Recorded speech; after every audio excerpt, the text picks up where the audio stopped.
welcome back to Three Questions Podcast. My name is Cameron King.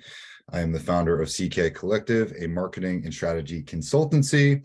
Typically, I work with entrepreneurs, people from all over, C-level executives, people starting a business, medium-sized businesses, you name it. I have 12, 13 years working in marketing and advertising, and I love what I do. Originally, I started this business when I got laid off during COVID, like most of us, and this has turned into sort of a legacy project and company where I'm just putting out a bunch of cool content. Things that I've learned, pretty much I try to teach, bring these to my strategy and consulting sessions, also my CMO for Hire platform that I have on my website, ckcollective.co. I know many of the people that purchase that product, they're the ones submitting the questions, and I really appreciate it. I thought about doing this podcast a little while ago, just because I'm always learning. I know a lot of my clients in their sessions sort of bring up these really unique things that I think can be brought to a wider audience. And I wanted to sort of start a podcast just because it's fun, and who doesn't like to listen to podcasts? However, I do like to keep these to about 15 or 20 minutes, keep them light and efficient for you so you can keep moving throughout your day. I do not know everything. I tend to give my insight. I tend to get really good questions from my clients and or the audience listening to this. And I tend to research most of them and try to sort of lead you to thinking in a different way, or I will give you the answers to go and find them out yourself. So today, episode number 5, Cinque in Italian. And I want to thank you, Dan. This is your second time submitting questions onto the podcast. Dan from Colorado, one of my current clients, Dan the man. So let's get into it. I'm going to start my watch here, and I will do all the promo stuff at the end. Timer starts now. Let's go. Number 1, what is the best way to shut down anxiety when you start to feel it, whether it's from business, social, or a culmination of everything? I've talked about this a lot, especially with my entrepreneurial clients. Okay, you're taking a big risk by going into business for yourself, but you wouldn't have started a business if you didn't think you were the best person to do it, right? So, anxiety, depression. 2 really important things to remember. Anxiety comes from you living in the future and worrying about things that are completely out of your control, things that haven't happened yet, okay? Depression comes from living in the past, okay? Regretting mistakes, regretting things that happened that you didn't do. And all you can do is really sort of try to live in the moment, okay? One of my favorite sayings that I heard from someone at some point, they said, wherever my feet are, that's where my mind is, okay? So if you can metaphorically imagine yourself dropping a big anchor wherever you are and just saying in your head, wherever my feet are, that's where my mind is, that's a good way to center yourself, okay? But when you experience anxiety, I need you to remember, this happens to everybody, it happens to me, and you have to understand that you are literally trying to live in the present. You're trying to control things in the future that haven't happened yet. Ask yourself why, okay? Do you need control? Okay, can you control that thing? Yes or no? If you can't control it, can you embrace it? Yes or no? Okay, maybe I can't control it. Maybe I can't embrace it.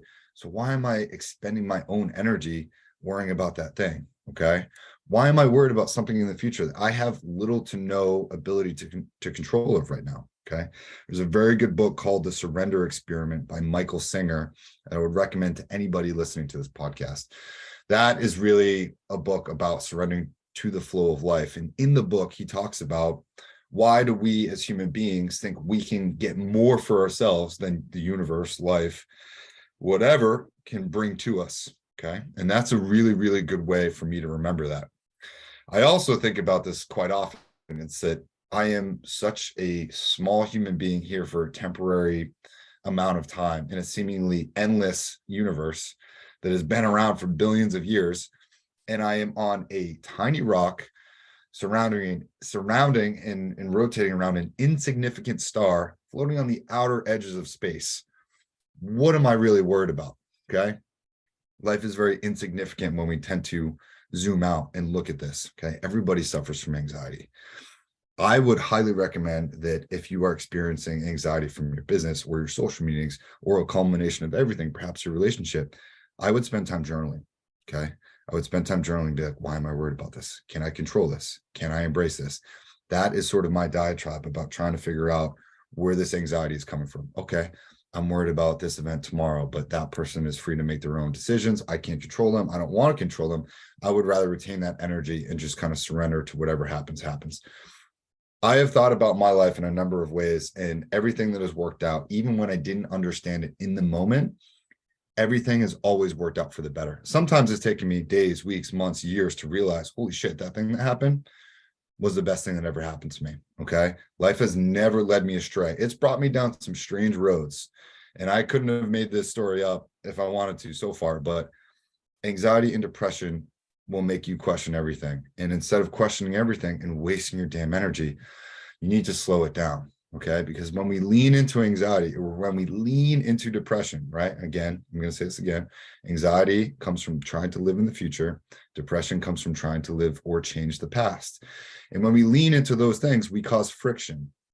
Okay. And whenever we cause friction in our own lives, things will happen slowly. Okay. Think about two pieces of sandpaper rubbing against each other. That's going to go pretty slow. Okay. So you trying to control the situation in the future or the past, which you can't change, will only cause friction and will only cause you to move forward slower in your life. Let it go. Meditate, slow down. Okay. Also, how do I shut down anxiety? I take freezing cold showers. I have had to do this a lot lately. I'm trying to do this every single day, and I have been so far for about 2 weeks. I would take 2 minutes of a freezing cold shower. When I get out, huge release of dopamine. That erases my anxiety. Also, I run. Endorphins will erase anxiety. Go for a run, take a cold shower, meditate, understand you're trying to control stuff, let that go. Instead, slow down, release the friction, come back to the present moment. That is really all I can do. And of course, we're out of time for question number 1. Hopefully that helps. If you have any questions, send me an email, 3questionspodcast@gmail.com or info@ckcollective.co. Question number 2, if you had to give me a 3-month plan to get shredded, what would you tell me to do? What habits should I stop or start? Okay. If you have a 3-month plan to get shredded, and Dan, I know you and I have talked about this before, so you know what I'm going to say here. Okay. If you had a 3-month plan to get shredded, here's what I would do. Okay. Number one, before you do anything, because you can go to the gym for 3 hours a day, every single day, but if your diet and your sleep sucks, are you going to get shredded? No. You have got to sleep at least 7 to 8 hours a night. Okay. Don't sleep with your phone in the bedroom. Don't do it. Also, when you go grocery shopping, only shop on the outside of the grocery store. Okay. I had a very interesting conversation with a stranger the other day about this. And I told him, I said, hey, one of the best things I ever learned was I only shop on the outside of the grocery store. I go to the vegetable section first, and I fill up my cart with a bunch of vegetables. Okay. First of all, I only get a hand cart. Okay. I don't get a push cart, because if I go to the grocery store every 2 to 3 days, I'm always going to get fresh veggies. And I put all of the veggies in the bottom so that I don't put heavy stuff on top of that and crush them. Okay. This is like a mental game. And maybe I'm a psychopath. I don't know. You guys can tell me, you can comment on this, but I will only shop on the outside of the grocery store. Okay. Start with vegetables first, right? Then I'll go to the back area where there's typically the meats. Okay. Maybe I'll get some sauces along one of the side aisles as well. And then I sort of go over to the eggs, and I'll put the eggs on top. And then I circle out. I'll go to the grocery store every, 2 to 3 days at the earliest, or maybe, 3 to 4 days. So I typically go about twice a week, and I'll get stuff that way so that I can carry it out. And it's a mental trick, right? I only use olive oil, right? Or I'll use coconut oil as well. But you need to find foods that eliminate your ability to get inflammation. And I can speak more about that on a different thing, but I want to answer your question. So I'll only eat fresh foods. Okay, natural foods, a lot of vegetables, typically about 45 to 54% of all my meals are full of carbohydrates, sweet potatoes, rice, quinoa. About another 25% are mostly vegetables, typically broccoli, Brussels sprouts. And then I'll do, 15 per, then I'll do probably the rest about protein as well. So protein will probably make up about another 20 to 25% of my meal. and then 25% vegetables, and then 45 to 55 or 54% carbohydrates. And these will sort of differ for everybody, but because I'm so active, I work out about 2 or 3 times a day, I need that amount of carbs. Okay. And I eat typically the same things for all of my meals so that I don't have to worry about it. So when I go to the grocery store, it's automatic. Okay. Now, second half of your question, 3-month plan to get shredded. Bro, you need to run 4 or 5 times a week, max. You should be jogging 30 minutes a day. Okay, 20 to 30 minutes a day, 4 to 5 times a week. That will, number one, it will start burning your body fat. Okay, if you run early in the morning, your metabolism spikes throughout the rest of the day. Your body's going to crave actual naturally good foods. This is step one. Okay, slower runs will burn more fat than if you're sprinting and trying to run fast, which burns carbohydrates and not fat. Okay. If you need more info on that, I will tell you. Again, email me, hit me up from on WhatsApp, whatever you need. Now, you should be lifting heavy weights all of the other times. Okay. But lifting heavy weights will build more muscle. If you're trying to get shredded, okay, you should probably lower the weight, but up the reps. Okay. I tend to think that, a set of 5x5 is a really good way to build strength in terms of back squat or bench. But if I were you, I would probably do 8 sets of 8, right, on bench or back squat. Maybe not at your max weight, but do a bunch of push-ups, pull-ups, and sit-ups as well. Push-ups, pull-ups, sit-ups, running. They do this in the military quite often, and they can do hundreds of reps. They often do hundreds of reps a day. Okay, a workout like Murph will do you really well. I would say run 4 to 5 times a week, and if you're doing maybe 100 to 200 push-ups a day, it's going to get you shredded in 3 months regardless. Okay. These are probably the baseline things. Again, it's so different for everybody because we have different nutritional requirements and physical requirements. But again, if you're not sleeping and eating well, doesn't matter how long you go to the gym. Okay, brother. That's close to 10 minutes. So if you have anything else there, again, you know how to hit me up. I'm happy to help. I love talking about this stuff. Okay. Let's move on to question number 3 though. How can I make a decision on what I want to do for my career? How do I know I'm on the right path? Or is it possible to do more than one thing? I love 3 questions in one. Okay. So here's what I'll underline for you. How can I make a decision on what I want to do for my career? Is it the right path, or is it possible to do more than one thing? It's always possible to do more than one thing. Okay. I do more than one thing. This, strategy legacy company that I've sort of put together is to help me learn and help share knowledge with others on YouTube, on this podcast. All my current clients, they teach me new things every single day. And if you are not learning new things throughout the rest of your life, what are you doing? Okay. You need to put yourself in rooms where you're not the smartest person in your room, and you can always learn from multiple people. If Elon Musk can run, how many different companies is he putting together? 4, 5, 6. Then you can figure out how to do multiple things as well. Okay. It's more about discipline. It's more about scheduling. It's about setting proper boundaries. Those are probably deeper conversations we can dive into in the podcast. But what would you tell me, or excuse me, how can I make a decision on what I want to do for my career? How do I know if I'm on the right path? You should always be learning. That's how you know you're on the right path. Okay.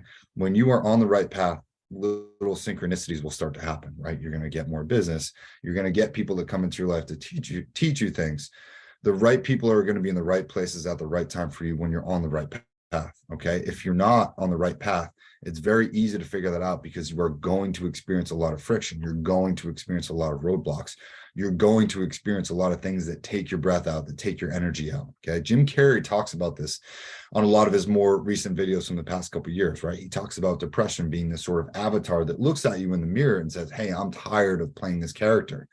Okay. When you start to feel that way, when you start to feel tired of playing this character that you think you need to be, and it's requiring energy for you to put on this front in your own life, okay, and it's not bringing you an ROI, that's how you can tell that you're not on the right path. That's how I sort of identify it, right? If I'm showing up to a place and I have to really force myself to be someone that I think I need to be in order to be successful in that thing, and it's draining me, that's how I know I'm on the wrong path. And I tend to pay attention to that. It hasn't always played out well for me, right? Because some of these scenarios will take time to sort of get out of, but you have to be honest with yourself. And the best way to know if you're on the right path, I think, right, is to really sit down and deep meditation. Sometimes I'll meditate for as long as an hour or 45 minutes. Typically I meditate for 25 minutes a day, and I journal, and I run and I'll pray to the universe and be like, hey, show me a sign, help me out here. How do I know I'm on the right path? Please take care of this for me, because I don't know what to do. I surrender to whatever sort of life can bring me. And if you know you're on the right path, you're going to get the energy that you need to do the things that you want to do, right? You get excited. All of a sudden you're working on a Friday night. All of a sudden you're working in the middle of a Saturday at 12:15, like I am right now, putting together a podcast, because this is stuff that you love to do and it gives me energy. That's how you know you're on the right path. So I need you to pay attention to that. And when we try to busy ourselves or distract ourselves, typically we're doing that because we're not enjoying the thing that we actually have to do. Okay. So pay attention to these things. And by slowing down, you're going to be able to notice more and work more efficiently with that. The first part of your question is, how do I make a decision on what I want to do for my career? Man, everybody deals with this. Everybody deals with the imposter syndrome, right? And what I'll say about how do you make a decision on what I want to do for my career, here are two things you should know. As long as you were learning and as long as you were growing, you're in the right place right now. Okay. If you can learn and you can grow your network, you can grow your finances, you can grow your knowledge base, you can grow your business, you can grow your friend group, your contacts, your LinkedIn, whoever, your skills. As long as you can grow, you're in the right place. Okay. Now, there's a very, very cool Navy SEAL video that I saw recently. It talked about how guys that go through Navy SEAL training, if they aren't all in all the time, they're not going to succeed.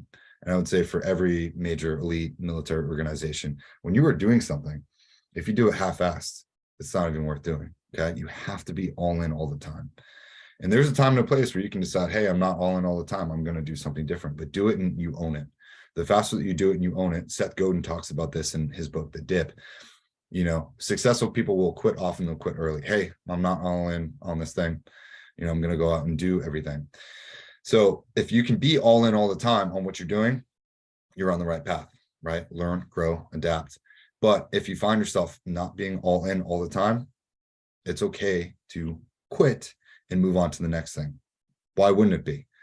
Quit early, quit often. That's how successful people will find the right path for them. And if you question it on a daily basis, that's probably something for you to listen to while you meditate or while you journal or while you go for a walk in the woods.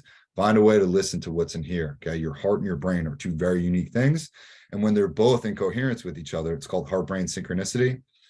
You can't ever make a bad decision. So that's something I wish more people would learn about. I'll talk about that in another podcast because my time is up.